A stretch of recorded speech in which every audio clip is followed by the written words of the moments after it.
우리가 생리 기간에는 굉장히 예민해지고 좀 짜증이 쉽게 나고 한 것은 호르몬 변화 때문이잖아요. 그런데 생리 중보다 생리 전에 심하신 분들이 사실 더 많아요. 생리 전 증후군이라고 얘기를 하죠. 생리 전 증후군은 생리 전에 시작이 돼서 생리를 하고 한 4일 이내에는 없어져야 돼요. 이게 계속 지속이 되면 이건 생리 전 증후군이 아니에요. 그리고 2번 연속의 사이클에서 이런 증상이 나타나야 우리가 생리 전 증후군이다 라고 진단을 하는데, 사실 생리 전 증후군도 몇 가지 카테고리가 있거든요.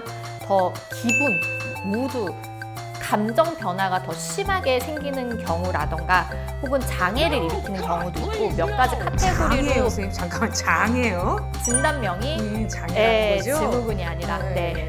이름이 예, 깜짝 놀랐네요. 네. 월경 장애 이렇게 생리전 월경 장애 이런 식으로 이름이 좀 바뀌기는 하는데 몇 가지 카테고리가 있기는 해요. 하지만 그게 그렇게 중요한 건 아니고요. 역시 아주 정확한 원인은 몰라요. 생리 전 증후군이 생기는 원인이 정확하게 밝혀져 있진 않지만 황체 호르몬의 박동성 분비와도 관련이 돼 있고 세로토닌과도 연관이 돼 있다. 뭐 여러 가지 이론들이 있어요. 뭐 어쨌거나 중요한 거는 치료고 그 시기를 어떻게 잘 넘기느냐 이거든요. 진짜 심하신 분들은 생리 전 증후군이나 생리할 때 기절하기도 하세요. 그런 분들은 사실은 치료를 정말 병원에서 하셔야 돼요. 그런 분들은 꼭 병원으로. 인생 살면서 2번 기절했어요, 생리 때문에. 아 진짜요? 근데 한 번은 화장실에서 기절을 했고 그게 너무 잠깐이었던 것 같아. 왜냐면 내가 시간 감독을 없지만 아무도 날 발견 못했어. 그런 거 엄청 잠깐이었지 않았나. 근데 진짜 그 기절이라는 게 아무 기억이 안 나더라고, 그 시간 동안. 기절이 맞으셨을까요? 그랬겠죠. 의식 소실이었던 거죠. 의식 그러니까, 소실. 지금은 괜찮아요? 그러니까 이게 매번 그랬으면 이제 저도 의심을 아. 했을 텐데 인생에 2번이면 꼭 생리가 아니어도 할 수 있는 숫자가 아닐까 이런 생각이. 근데 뭐 그 후에 괜찮았으면 그냥 사는 걸로. 광고 같은데 그거 그냥? 그쵸, 핑크로 약간 좀- 광고 같은데 그랬으면? 그럼 이거 잔걸로 판매하는 걸로. 근데 보통 그렇게 기절할 정도로 심한 생리통이 있으신 분들은 그렇게 한두 차례로 끝나지는 그쵸. 않고 거의 매번의 사이클에 그렇거든요. 왜냐면 정말 병인 경우가 많아서 그 기절이 위험한 게 기절 자체가 아니라 그 정도로 통증이 심한 거예요. 예. 그리고 뭐 만약에 배만 아픈 게 아니라 생리통이 뭐 아래쪽 골반, 뭐 상복부가 아프고 허리가 아프고 다른 데까지 아프다 하면은 자궁내막증 같은 다른 질환도 의심해 봐야 되거든요. 그런 분들은 치료가 꼭 필요하고 기본적인 그 엔세이드 약 말고도 다른 약을 피셔야 돼요. 치료 목적으로. 생리 전 증후군을 진단을 하려면 사실 진단 기준이 있는데 그거는 저희가 표로 링크를 띄워드리겠습니다.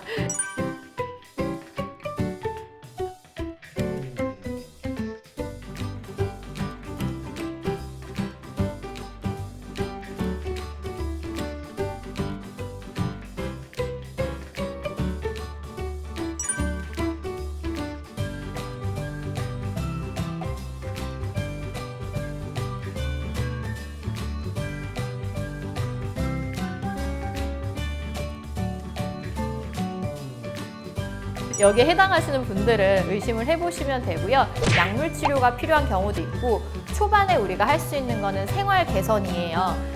운동을 한다던가 뭐 소금기나 설탕 같은 거의 섭취를 줄인다던가 단당류보다는 약간 복합 탄수화물의 음식을 섭취한다던가 하는 게 도움이 된다고도 돼 있고요. 칼슘이나 마그네슘 섭취도 어느 정도 도움이 되는 걸로도 나와 있어요. 일단 첫 번째는 생활 습관의 개선이고 그 다음 단계로 이루어지는 게 약물 치료인데 우리가 전 시간에 했던 호르몬제 중에 야즈 같은 경우에는 생리전 증후군 치료로 FDA 승인을 받은 약제거든요. 야즈 같은 경우는 생리통도 있고 생리전 증후군도 있다 하시는 분들은 무조건 강추입니다. 선생님, 이게 최근에 난 기사인데요. 네. 뭐 일본의 어떤 의학 집단에서 뭐 발표한 거예요. 근데 생리전 증후군이 검지하고 약지와 관련이 있다.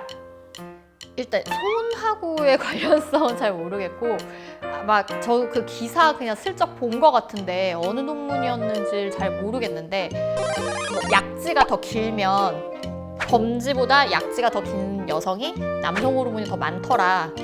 거기서 나온 얘기인 것 같은데 손가락하고 남성 호르몬에 관련해서 저는 사실 잘 모르겠어요. 이거는 저는 아예 모르는 부분이긴 한데 남성 호르몬이 많으면 뭐 생리전 증후군이 더 심하다라는 얘기를 하고 싶어서 검지 약지로 얘기를 한 것 같거든요.